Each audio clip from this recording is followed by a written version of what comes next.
Hi, I'm Mickey Thompson, and we're on location today at the Pantry. With me is Frank Smith, who is the director. Thank you very much for agreeing to talk with us today about the Pantry. And I wonder if you could tell our audience a little bit about how the Pantry started.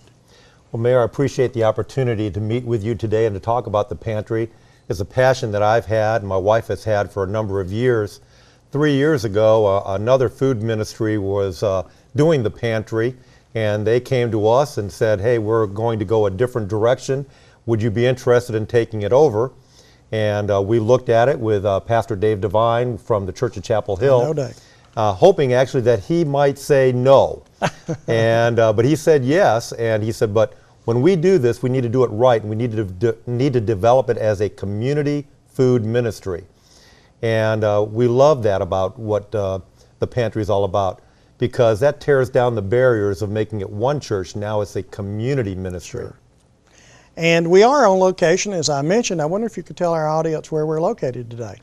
We're here at 5960 Stewart Parkway. It's right next to the post office in the Crossroads Church facility. And we moved from the Church Street facility about 7 months ago. And Crossroads was just really gracious and allowed us to move into this facility rent-free. And we're just so grateful for our church partners such as Crossroads for allowing us to do that. Absolutely. And we are actually in your warehouse facility today where you store some of the food. Tell us a little bit about how the Pantry works, and if someone needed your help, what process would they go through? Well, I'll tell you, it looks like we have a lot of food here at the Pantry, but if no food came in tomorrow and we went without any food for 30 days, all this food would have been distributed out to needy families in our community. A family can come to the Pantry on any given Saturday morning. We're open from 9 a.m. until noon, and they just show up, say they have a need. They don't need to show us any income documents, Mayor. They don't need to show us a photo ID. Just arrive, and we're happy to serve them. So this food, and I don't know if the audience can see all of it, it's stacked 1, 2, 3, 4 levels high. Probably, I'm looking at the wall, maybe 30 feet tall in here. And there's a tremendous amount of food. How do you get your food? I mean, you've got such a volume here, and you give it away. We give it away free of charge. We don't ask anybody a dime for it. The Atlanta Community Food Bank, we partnered with them early on, and we get food from them. Also, the schools in Douglas County heard about the Pantry a couple of years ago. Mm-hmm. And many of them, in fact, most of them have partnered with us. And in the fall, they'll do canned food or non-perishable food drives for us. Flat Shoals Elementary School just finished one up, Burnett Elementary. Mount Carmel is going to be doing one. Mirror Lake has just done one. Just a number of schools throughout the community. And then in the spring, the United States Postal Service does a stamp out That's right. Hunger in America. Mm-hmm. And the post office just right down the street from us has allocated the Pantry as their food distribution point. And so they'll collect about 20 to 30,000 pounds of food for us in the spring. The schools collected about 20 or 30,000 pounds each year for us also. So that's all free. So you get your food, you've got it warehoused here. On a Saturday, someone in need would come here, and then what would happen? They come in the front door. Mm-hmm. Mayor, you could come to the Pantry this Saturday and you could say you have a need for food and we'd give you food. Mm-hmm. We are non-discriminatory in any race, color, religion. You can drive up in a Lexus and say you need food. We're going to give food to you because we don't ask for income documents. We don't ask for photo IDs. We don't believe that it's our job to judge whether a person needs food or not. We just are going to love them and trust that they need food. As they walk through our doors, they'll be greeted with a friendly and warm smile. They'll say, hey, we were happy that you're here and glad that we can serve you. We call them customers, not clients. We believe that gives them a much better feel. People oftentimes walk in these doors and they're feeling really depressed. They're feeling down on themselves. And we'll see that as they go through the process of getting their food and walking out the door and people are just patting them on the back and loving them and hugging on them. They'll walk out, their heads are held high and they're smiling and they're just having hope for another day. And it really makes us feel good to be able to do that for them. Oh, absolutely. And you distribute an awful lot of food in a short period of time. on a Saturday. How do you accomplish that? It's a great number of volunteers. On any given Saturday, we'll have 40 to 50 servant leaders, we call them, volunteers that come from a wide range of backgrounds, different churches, businesses.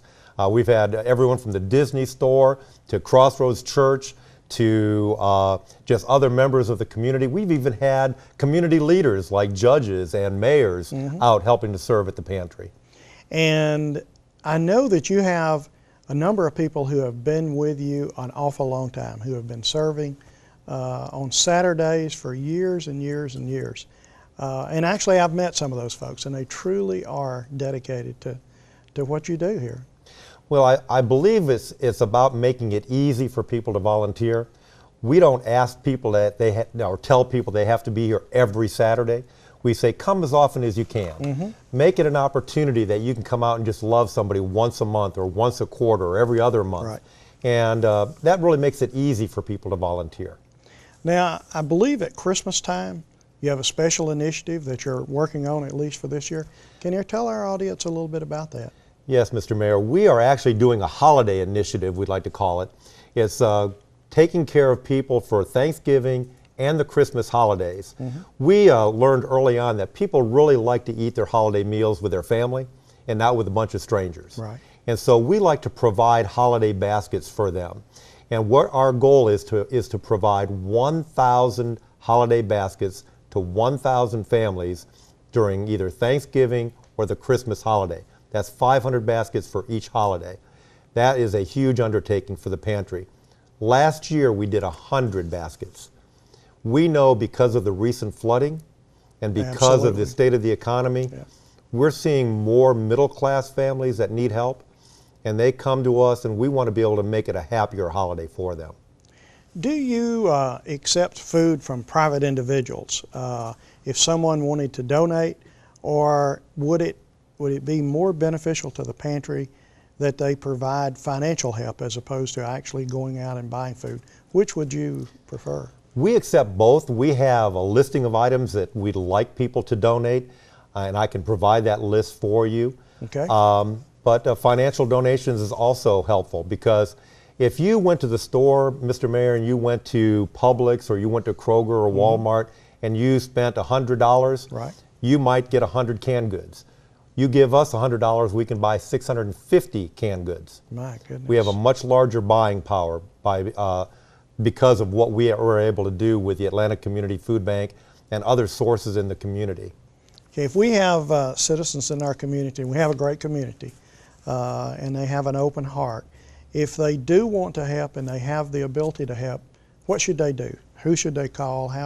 What's the process that they would go through? There's a number of ways that they can get involved. They can go online to www.thepantrydc.com, and they can learn how to volunteer there, or they can donate online there.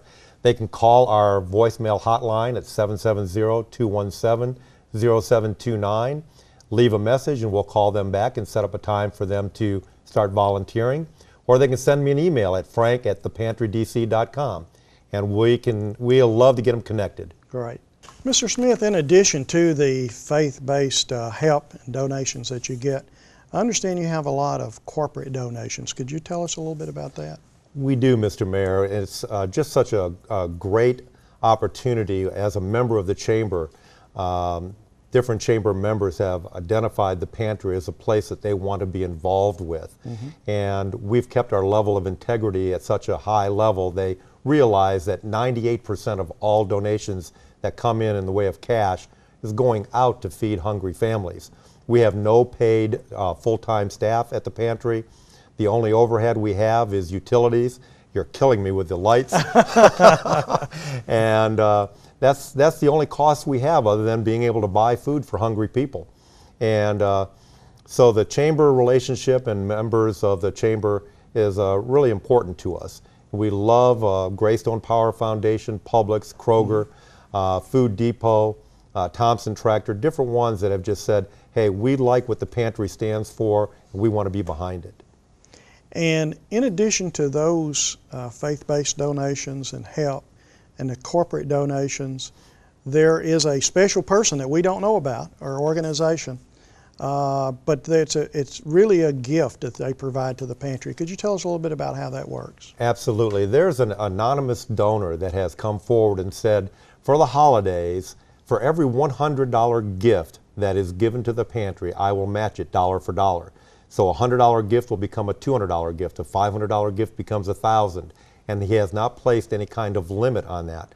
So that is what we're counting on to be able to raise the money that we need to provide the holiday baskets for Thanksgiving and Christmas. Well, although we don't know who it is, we certainly want to thank this individual. We Absolutely. certainly do. Can you tell us a little bit about the flood and what happened during the process of trying to restore our community and how the pantry helped? Absolutely. It was really quite miraculous in my thinking. 3 months before the flood occurred, the Atlanta Community Food Bank had identified the pantry as a place they wanted to do a USDA food distribution. After talking with them and just a number of phone conversations, we decided that we're going to do 650 families. Far be it from us to know that on the 21st we were going to be hit with 25 inches of rain, and on the 26th we're going to distribute food. Well, there are some other food distribution points here in Douglas County that actually closed down and said, no, we can't do it because we can't get the food here. Right. And we said, we're going to make a way where there seems to be no way. And the truckers from the Atlanta Community Food Bank, they went way out of their way to get the food to us so that we could distribute to the 650 families, 70% of which were flood victims. And we were able to distribute 100 pounds of food to each of those family members, and that was about 50 to 60,000 pounds of food that we distributed in 5 hours. It was quite a feat. That is amazing. And on behalf of the city of Douglasville, the 32,000 people that live here, we want to thank you and thank the food bank for what you did on this special occasion. But more than that, thank you for what you do each and every day and each and every Saturday on what you do out of this wonderful facility that Crossroads has provided. Thank you so much, Mayor. I really appreciate you taking the time to highlight the pantry today. Well, it's been my pleasure to be here, and I thank you for everything that you do. Thank you. Well, thank you for joining us on location today at the pantry, and we'll be right back.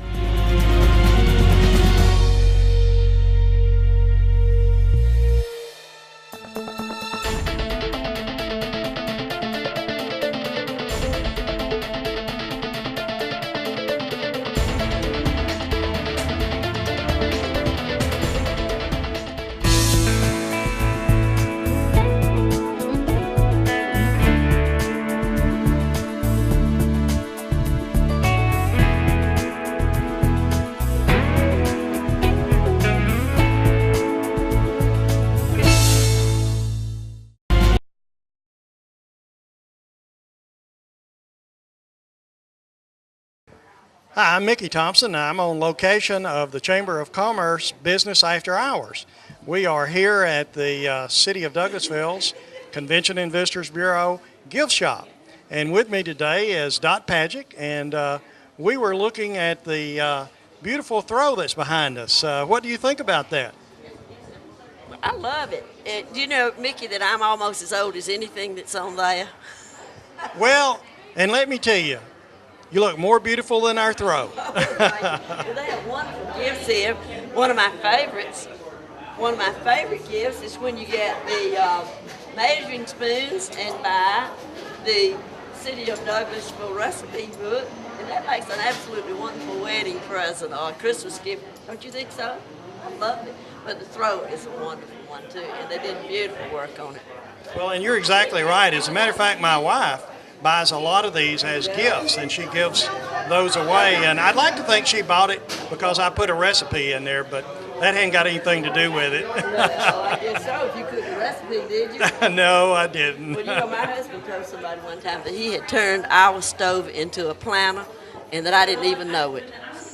Well, you know, it's interesting that you say that. When we were building our house, we were having a lot of debate over the kitchen, and I told the builder, I said, I don't know why we're talking about this. We never use this part of the house. So I probably shouldn't have said that on TV either. That'll get me in a lot of trouble. Please do come by here and do your Christmas shopping. They have beautiful things in here and that you won't find anywhere else in town. So come by here, the Broad Street gift shop, and do your Christmas shopping.